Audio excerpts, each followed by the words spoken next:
Hanggang saan ang kaya mong tiisin para sa taong tanging dahilan ng iyong paghinga? Sa mundong puno ng panlalait at panlalamang, paano kung ang mismong taong dapat mong katuwang ay siya pang unang tatalikod at magsasabing pabigat ang sarili ninyong anak? Isang inang iniwan sa gitna ng kawalan. Isang ama na nagbuhay binata at nakipagsaya sa ibang bansa. At isang inosenteng batang walang kaalam-alam na itinapon siya ng sarili niyang ama. Gutom, pighati, at mga utang. Ito ba ang magiging wakas ng isang nasirang pamilya? O ang isang simpleng lutong bahay na ginawa ng may pagmamahal ang magiging susi para bumangon ng isang ina at maningil ng katarungang matagal na ipinagkait sa kanya?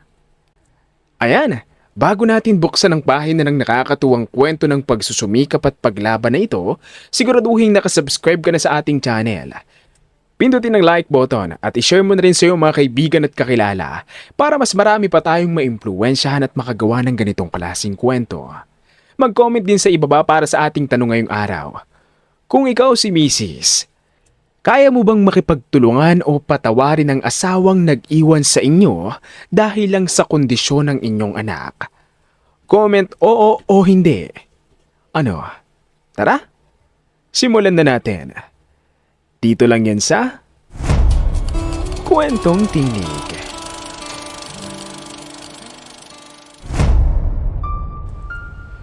Hindi na ako uuwi, Karen, at ayoko na sa inyo ng anak natin. Parang tumigil ang mundo ni Karen sa narinig. Nanginginig ang kamay niyang mahigpit na nakahawak sa cellphone. Ano? Jared, anong sinasabi mo? Narinig mo ako. Hindi na ako babalik ng Pilipinas at wala na akong pakialam sa inyo ng anak natin. Hindi. Nagbibiro ka lang, di ba? Mukha ba akong nagbibiro? Parang sinaksak ng dibdib ni Karen. Nanginginig ang kanyang mga labi. Bakit? May nagawa ba ako? May kasalanan ba ako? Bumantong hininga si Jared. Noong dumating ako rito sa New York at nakapasok bilang electrical technician, marami akong narealize. Maayos ang trabaho ko rito. Malaki ang sweldo. Magandang buhay. Masarap gumising sa umaga dahil walang pabigat. Anong sinasabi mo? Kayong dalawa ni Nathan. Kayo ang pabigat sa buhay ko. Napahikbi si Karen. Mahal, huwag ka naman ganyan. Baka pagod ka na sa trabaho kaya nasasabi mo yan. Pero hindi yan totoo, di ba? Sigurado na ako sa desisyon ko. Simula nang magkaroon tayo ng anak, wala na akong ginawa kundi magtrabaho para lang may pambayad sa therapy, check-up, gamot at kung ano-ano pa. At ikaw, nawalan ka na ng oras para sa akin. Lahat ng atensyon mo ibinibigay mo kay Nathan. Responsibilidad natin yon bilang mga magulang. At saka, alam mo namang mas kailangan pa ng atensyon ng anak dahil sa kondisyon niya. Pero pagod na ako. Na hindi ako makabili ng bago kong damit. Sa tuwing niyayaya ako lumabas na mga katrabaho ko, hindi ako sumasama sa kanila dahil wala akong ekstrang pera. Dahil halos lahat ng kinikita ko pinapadala ko dyan sa Pilipinas. Mahal, ginagawa ko naman ang lahat para tulungan ka. Nag-online selling ako. Naglalako ako ng merienda. Hindi ko lang talaga kaya magkaroon ng regular job dahil kailangan kong bantayan ang anak natin. Pero kulang pa rin. Ako pa rin ang sumasalo ng halos lahat ng bayarin. Mahal, naiintindihan ko na napapagod ka na. Pero hindi ito dahilan yun para talikuran mo kami. Basta! Ayoko na. Lalong-lalo na rin sa anak nating may diferensya. Napaluha si Karen. Hindi. Huwag ka nang ganyan sa anak natin. May spectrum si Nathan, pero wala siyang diferensya. Katulad din siya ng mga ibang mga bata. Spectrum diferensya. Pareho lang yan. habang buhay na siyang magiging pabigat. Napapailing si Karen habang umiiyak. Ano ba nangyayari sa'yo? Hindi ka ganyan noon. Di ba nga, kaya ka nag-abroad para matustusan ang pangangailangan ng anak natin? Nagbago na ako dahil nagising na ako sa katotohanan. Hindi ko kailangan magpatali sa responsibilidad. At ibang buhay na ang gusto ko ngayon. Lalong bumigat ang paghinga ni Karen. Sabihin mo, maiba ka na ba? Natahimik si Jared. Hindi na mahalaga kung meron o wala. Ang mahalaga, ayoko nang bumalik. Paano naman kami? Marami pa tayong utang. Naalala mo ba? Nangutang tayo para makapag-abroad ka. Hanggang ngayon, binabayaran ko pa rin ang interest buwan-buwan. Bahala ka na kung paano mo babayaran. Jared, maawa ka naman. Paano ang therapy ni Nathan? Ang gamot niya, ang mga check-up niya. Hindi ko kakayanin yun na mag-isa. Hindi ko na problema yan. Ikaw na ang bahalang dumiskarte. Napaluhod si Karen sa sahig kahit hindi siya nakikita ng mister.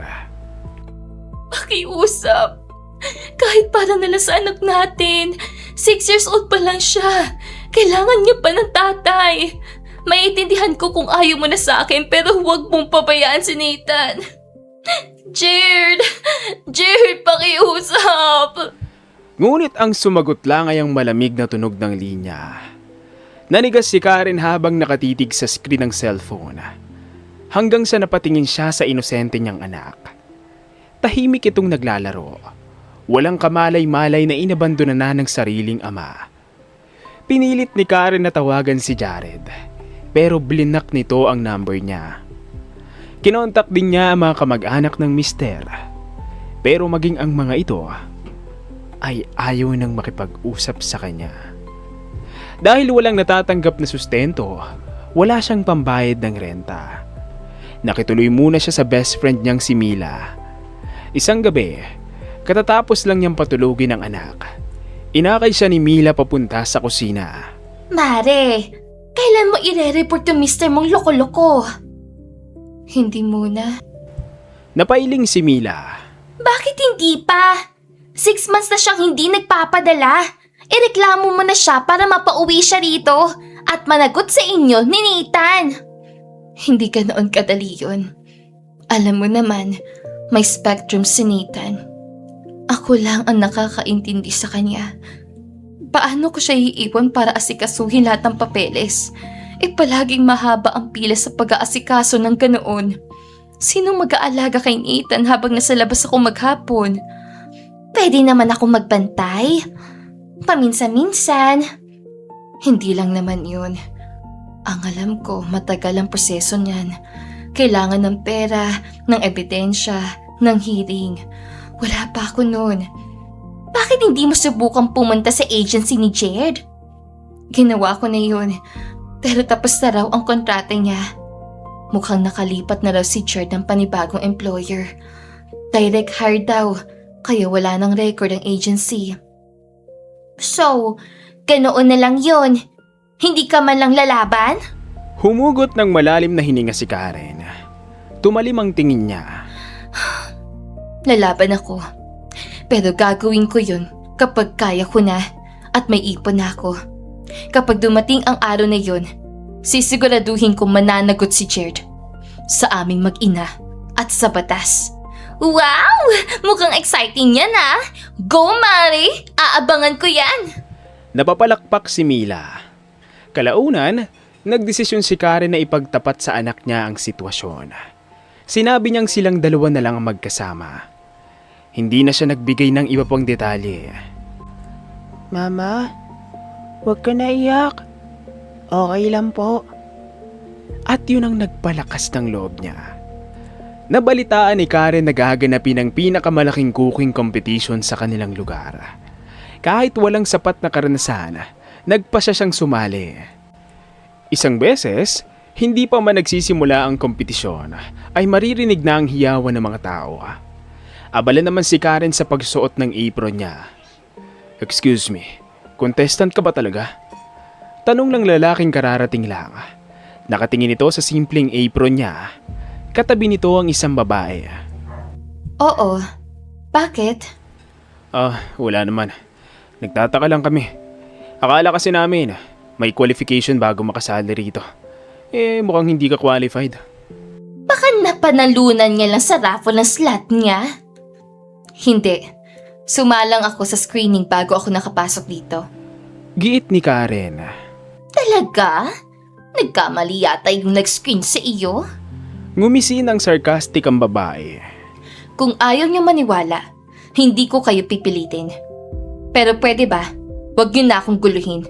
Kailangan ko pang ihanda ang mga gagamitin ko sa kompetisyon. Curious lang ako. Saan ka nagtatrabaho? Wala. Nag-aalaga ako ng anak ko. Sabay na napahalakhak ang babae at lalaki. Ay! Housewife lang pala. So, home cook lang? Wala ka palang binatbat sa amin. Ako, graduate ako ng culinary sa France. Pagkatapos noon, nagtrabaho ako sa isang Michelin star restaurant. Ako naman halos 10 taon na sa industriya. Executive chef na ako bago pa mag-30. Sa madaling salita, professional kami. Ikaw, anong laban mo? O baka naghahanap ka lang ng libreng pagkain? Gutom siguro? Panunuya ng babae. Tinitigan ni Karen ng dalawa. Tama kayo. Gutom ako. Gutom na baguhin ang buhay ng anak ko. Nako, hindi naaawa ang judges dito. Lasa ang hinahanap nila. Mabuti naman, kasi hindi rin ako humihingi ng awa. Kung mananalo man ako, gusto ko dahil sa sarili kong kakayahan. Napasinghap ang lalaki. Mananalo raw? Alam mo, umuwi ka na lang. Hindi to barangay cook fest. Hindi ka mananalo sa amin. Bahagyang ngumiti si Karen. Kung sigurado kayong wala akong laban, bakit parang kinakabahan kayo? Napatahimik ang babae at lalaki. Hindi kami natatakot sa'yo. Mabuti. Kasi hindi rin ako nandito para takutin kayo. Ang gusto ko lang ay manalo para makuha ko ang premyo. At kung may problema kayo roon, talunin nyo na lang ako sa kusina. Maya-maya, tumunog ang buzzer. Contestants, please take your stations. Pumunta si Karen sa station niya.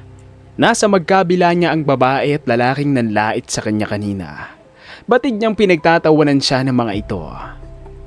May pakitang lutong bahay na ipinagmamalaki mo. Siguradong unang round pa lang, ligwak ka na. Nagkunwaring walang narinig si Karen at nag-focus na lang siya sa pagluluto. Pagkatapos, isa-isang hinusgahan ng mga hurado ang luto ng bawat contestants. Isa si Karen sa mga nakapasa sa una at pangalawang round, hanggang sa nakapasok siya sa final round. Ang natitira na lang ay siya, ang babae at ang lalaking nang insulto sa kanya kanina. Huwag kang umasa na magaling ka. Nakachamba ka lang kanina. Pero siguradong hindi ka na makakalusot sa final round. Mag-back out ka na bago ka pa mapahiya. Huli na para mag-back out ako. Kaysa sinasayang yung oras nyo, mag-focus na lang kayo sa niluluto nyo. Pagkatapos magluto ni Karen, nagsimula na siyang mag-plating. Inihain na niya yon sa 3 judges. Tumango-tango ang lalaking head judge pagkatapos tikman ng pagkain. May itatanong lang ako. Nag-aral ka ba sa culinary school? Hindi po eh. May formal training ka man lang ba sa pagluluto? Wala rin po. Nagkatinginan ng mga judges. Kung gano'n, saan mo natutunan ng ganitong pagluluto? Sa bahay lang po. Palagi kong niluluto ang pagkain yan para sa anak ko. Bakit palaging ito? Mapili ba siya sa pagkain? May spectrum po siya. Kaya pinag-aralan ko kung ano yung healthy para sa kanya. Wala po ako mamahaling ingredients. Nasa kusina ko lang. Simpleng luto, pero sinigurado ko pong healthy yan. Hindi lang para sa kanya, kundi para sa lahat ng kakainin niya. Natahimik ang judges. Kaya pala, hindi lang masarap ang luto. Halatang pinag-aralan mo rin ito. Angkop para sa taong pinaglulutuan mo at healthy pa. Opo, ito rin po ang isa sa mga paborito niyang pagkain. Napangiti ang head judge. Pagkatapos tikman ng putahe, pinabalik na si Karen sa station niya. Makikita naman ng mga judges na parang nagde-debate. Maya-maya, umakyat sa stage ang host. Dumako na tayo sa pinakahihintay ng lahat. Matapos ang mahabang deliberasyon ng mga judges, mayroon ng resulta. Binuksan ng host ang sobre. Ang Grand Champion ng 2026 Daz's Cooking Competition ay... Napapikit si Karen dahil sa kaba. Karen Dulalia! Umalingaw-ngawang malakas na palakpakan. Napahawak si Karen sa bibig habang unti-unting tumutulo ang kanyang mga luha. Ako po? Ngunit bago pa maiabot ng trophy ay pumunta sa harapan ng babae at lalaki. Sandali! Baka naman nagkakamali lang kayo? Ni hindi nga impressive ang plating niya. Mas komplikado pa ang dish namin. Kung simpleng lutong bahay lang pala ang mananalo, sana hindi na kami gumastos sa premium ingredients. Natahimik ang venue nang tumayo ang head judge. Masarap ang niluto ninyong tatlo. Sa katunayan, magkakalapit ang scores ninyo pagdating sa lasa. Pero may isang bagay na mas mabigat ang naging basihan namin. At ano po yun? Ang tema ng 2026 Daz's Cooking Competition. Ngayong taon, ang challenge ay hindi lang gumawa ng masarap na pagkain. Ang challenge ay gumawa ng pagkain na aayon sa pangangailangan ng taong paghahainan mo. Sa totoong mundo, ganyan ang ginagawa ng mahuhusay na chef. Bago sila maghain, inaalam nila kung may allergy ba ang customer, kung diabetic ba, kung may dietary restrictions, o kung may espesyal na nutritional needs. Dahil hindi sapat na masarap lang ang pagkain. Kailangan, tama rin ito para sa taong kakain. At si Karen ang contestant na pinaka nakaintindi ng konseptong iyon. Kahit na! Ordinaryo pa rin ang recipe niya. Oh, pero bawat ingredient na inilagay niya ay may dahilan. Hindi siya nagluto para mapabilib ang ibang tao. Nagluluto siya base sa pangangailangan ng anak niya. At dinala niya ang parehong prinsipyo sa kompetisyon. Simple ang dish, pero malinaw na pinag-isipan kung sino ang kakain. Yun ang hinahanap namin ngayong taon.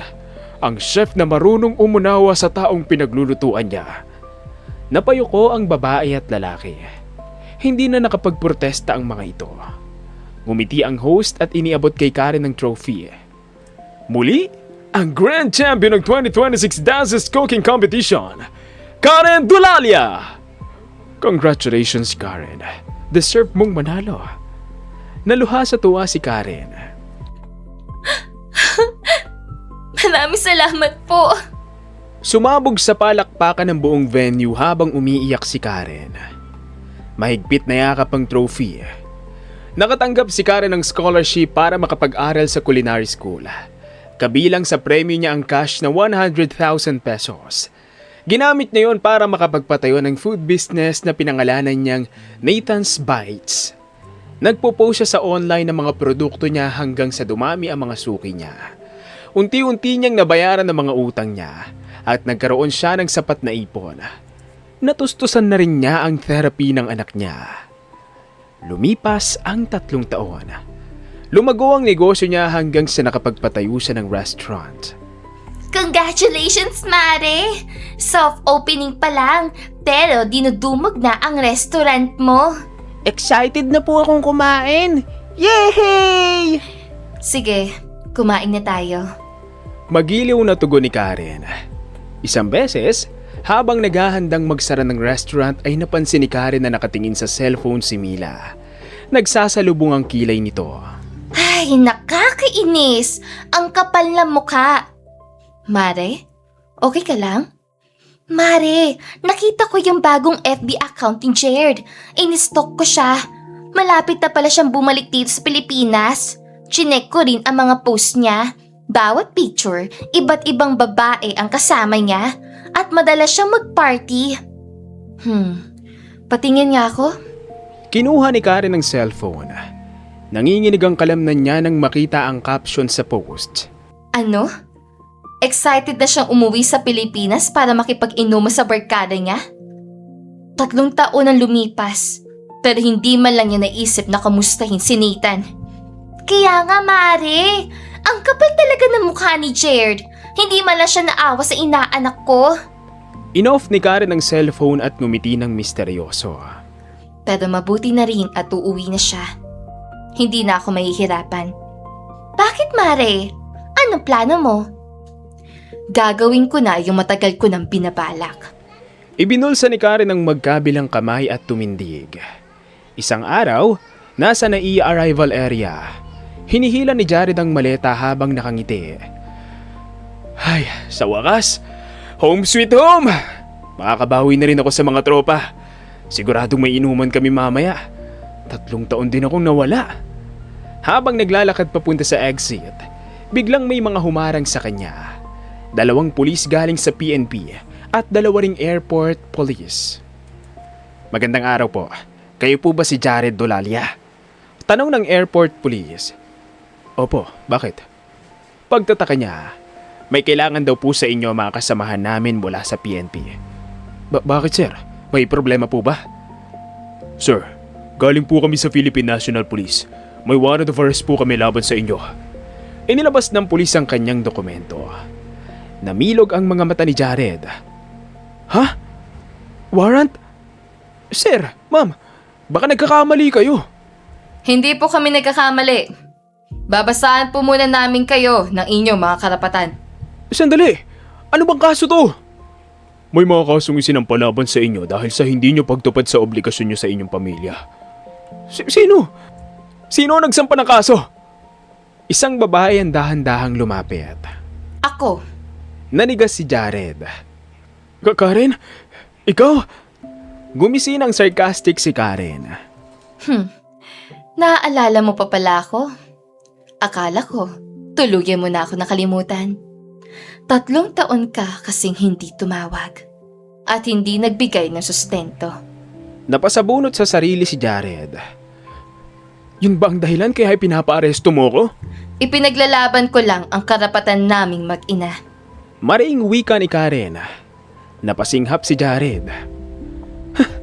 Karen, 3 taon na tayong naghiwalay. Alam kong hindi pa rin legal ang paghihiwalay natin pero nag-usap na tayo. Di ba tinawagan kita noon? O baka naman hindi ka pa nakaka-move on sa akin kaya ginagawa mo to. Akala mo ba tungkol pa rin ito sa iyo? Hindi ikaw ang ipinaglalaban ko, kundi ang anak natin. Pero sinabi ko na sa'yo, nagsasawa na ako. Ayoko na ng pabigat. Naikuyom ni Karen ang magkabilang kamao. Humigit ang panga niya. Huwag mong tatawagin pabigat ang anak ko. Kahit kailan, hindi naging pabigat si Nathan. Dahil siya ang naging lakas ko noong iniwan mo kami. Siya ang dahilan kung bakit ako natuto magluto. Kung bakit ako sumali sa cooking competition. Siya din ang dahilan kung bakit ako nanalo. Kung hindi dahil kay Nathan, ay hindi ako makakapagpatayo ng restaurant. Yun naman pala eh. Maayos na ang buhay mo. Hindi mo na kailangan ng sustento ko. Bakit gusto mo pa akong idemanda? Hindi lang ito tungkol sa pera. Ginagawa ko ito dahil gusto kong ibangon ang dignidad ng anak ko.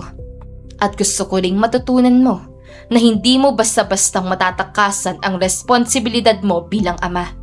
Nang dahil lang nagsasawa ka na. Mariing saad ni Karen. Halos pumutok sa iyak si Jared. Pero kapag nakulong ako, hindi na ako makakabalik sa trabaho ko sa New York. Paano na ang buhay ko ron? Please, patawarin mo na ako. Maawa ka sa akin. Maawa? Bakit? Naawa ka ba sa anak natin? 3 taon kang masayang nakikipag-inuman. Nagpapapalit ng babae. At namumuhay na parang wala kang anak. Hindi mo malang iniisip ang anak natin. Wala kang pakialam kahit alam mong pwedeng madelay ang therapy niya. Lumuhod si Jared habang humahagulgol. Wala itong pakialam kahit pinagtitinginan ng mga tao. Karen, wag. Ayoko makulong. Nagmamakaawa ako. Ano bang gusto mong gawin ko para mapatawad mo na ako? Humakbang si Karen papalapit kay Jared. Tinignan niya ito ng diretso. Ang gusto ko, harapin mo ang responsibilidad na matagal mong tinakasan. Panagutan mo ang kasalanan mo. Karen, wag. Please, iatras mo ang kaso. Sabihin mo sa mga pulis na nagbabago ng isip mo. Ngunit hindi sumagot si Karen. Nagkunwari siyang walang narinig habang naka-cross arms. Sir, sumama na lang po kayo sa amin ng mapayapa para hindi na tayo makaabala rito. Sandali lang. Sir, ma'am, seryoso ba kayo? Bakit warrant of arrest agad? Di ba dapat sabina muna? Sir, warrant na po agad ang inilabas ng korte dahil 3 taon kayong hindi nagsustento. Economic abuse po yan sa ilalim ng batas. May minor de edad kayong anak na pinapayaan. 3 taon din kayong hindi makontak. Wala kayong binigay na address. Basta na lang kayo nag-direct hire sa ibang bansa. Pati dati yung agency, wala na raw record sa inyo. At dahil nasa abroad kayo, anumang oras pwede kayong umalis sa bansa. Kaya itinuring kayo ng korte na flight risk. Hindi na kayo as in upone. Warrant of arrest na agad ang inilabas. Flight risk? Ako? Lalong nanlumo si Jared. Wala na siyang nagawa habang pinupusasa ng mga pulis. Matapos maaresto, sinubukan pang magpiyansa ni Jared. Pero sa huli, hinatulan siya ng korte ng guilty.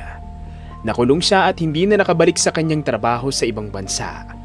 Samantala, sinimulan ni Karen ng mga legal na hakbang para mapawalang bisa ang kasal kay Jared. Mas lalong umunlad ang buhay ni Karen at Nathan. Patuloy na lumago ang kanilang restaurant. Naipagpatuloy ni Nathan ang kanyang therapy at mas naging masaya ang kanilang buhay. At hanggang dito na lang ang magandang storyang ito. Kung nagustuhan mo ang ating ibinahaging storya, huwag mong kalimutang pindutin ang like button. At kung nais mo pang makarinig ng mas marami pang inspiring stories, mag-subscribe ka na at hit ang notification bell para lagi kang updated sa aming mga susunod na kwento. Maaari mo rin itong share sa iyong mga kaibigan at mahal sa buhay. At huwag ka mahiyang mag-iwan ng comment. Sabihin mo sa amin kung saan ka nanonood at kung ano aral ang iyong napulot mula sa kwento natin ngayon. Maraming salamat sa iyong pakikinig. Hanggang sa muli, kakwentuhan.